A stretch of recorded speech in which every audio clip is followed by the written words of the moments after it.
For us, they packed up their few worldly possessions and traveled across oceans in search of a new life. For us, they toiled in sweatshops and settled the West, endured the lash of the whip, and plowed the hard earth. For us, they fought and died in places like Concord and Gettysburg, Normandy and Quezon. Time and again, these men and women struggled and sacrificed and worked till their hands were raw so that we might live a better life. They saw America as bigger than the sum of our individual ambitions, greater than all the differences of birth or wealth or faction. This is the journey we continue today. We remain the most prosperous, powerful nation on earth. Our workers are no less productive than when this crisis began. Our minds are no less inventive, our goods and services no less needed than they were last week or last month or last year. Our capacity remains undiminished. But our time of standing pat, of protecting narrow interests and putting off unpleasant decisions, that time has surely passed. Starting today, we must pick ourselves up, dust ourselves off, and begin again the work of remaking America.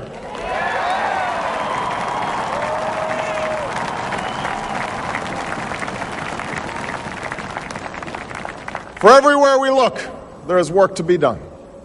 The state of our economy calls for action, bold and swift, and we will act, not only to create new jobs, but to lay a new foundation for growth. We will build the roads and bridges, the electric grids and digital lines that feed our commerce and bind us together. We will restore science to its rightful place and wield technology's wonders to raise healthcare's quality and lower its cost. We will harness the sun and the winds and the soil to fuel our cars and run our factories, and we will transform our schools and colleges and universities to meet the demands of a new age. All this we can do. All this we will do. Now, there are some who question the scale of our ambitions, who suggest that our system cannot tolerate too many big plans.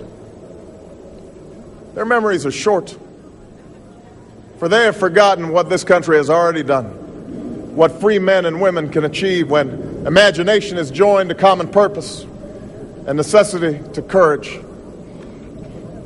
What the cynics fail to understand is that the ground has shifted beneath them, that the stale political arguments that have consumed us for so long no longer apply. The question we ask today is not whether our government is too big or too small, but whether it works, whether it helps families find jobs at a decent wage, care they can afford, a retirement that is dignified. Where the answer is yes, we intend to move forward. Where the answer is no, programs will end. And those of us who manage the public's dollars will be held to account to spend wisely, reform bad habits, and do our business in the light of day, because only then can we restore the vital trust between a people and their government. Nor is the question before us whether the market is a force for good or ill. Its power to generate wealth and expand freedom is unmatched. But this crisis has reminded us that without a watchful eye, the market can spin out of control. The nation cannot prosper long when it favors only the prosperous. The success of our economy has always depended not just on the size of our gross domestic product, but on the reach of our prosperity, on the ability to extend opportunity to every willing heart, not out of charity, but because it is the surest route to our common good.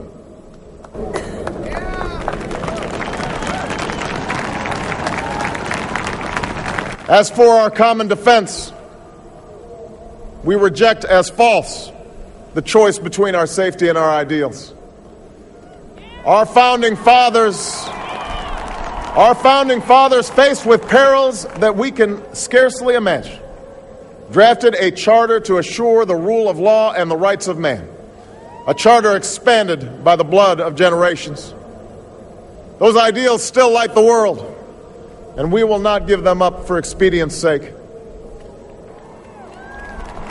And so, To all the other peoples and governments who are watching today, from the grandest capitals to the small village where my father was born, know that America is a friend of each nation and every man, woman, and child who seeks a future of peace and dignity, and we are ready to lead once more.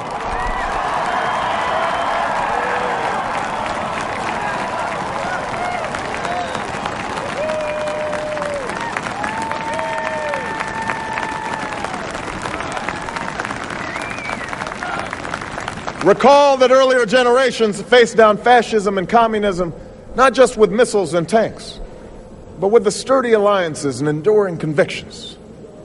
They understood that our power alone cannot protect us, nor does it entitle us to do as we please.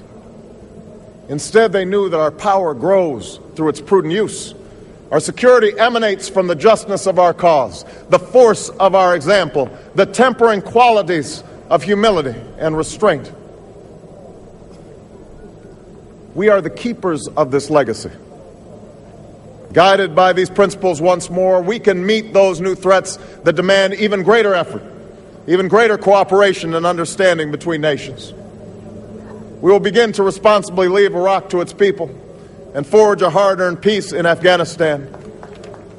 With old friends and former foes, we will work tirelessly to lessen the nuclear threat and roll back the specter of a warming planet. We will not apologize for our way of life, nor will we waver in its defense. And for those who seek to advance their aims by inducing terror and slaughtering innocents, we say to you now that our spirit is stronger and cannot be broken. You cannot outlast us, and we will defeat you.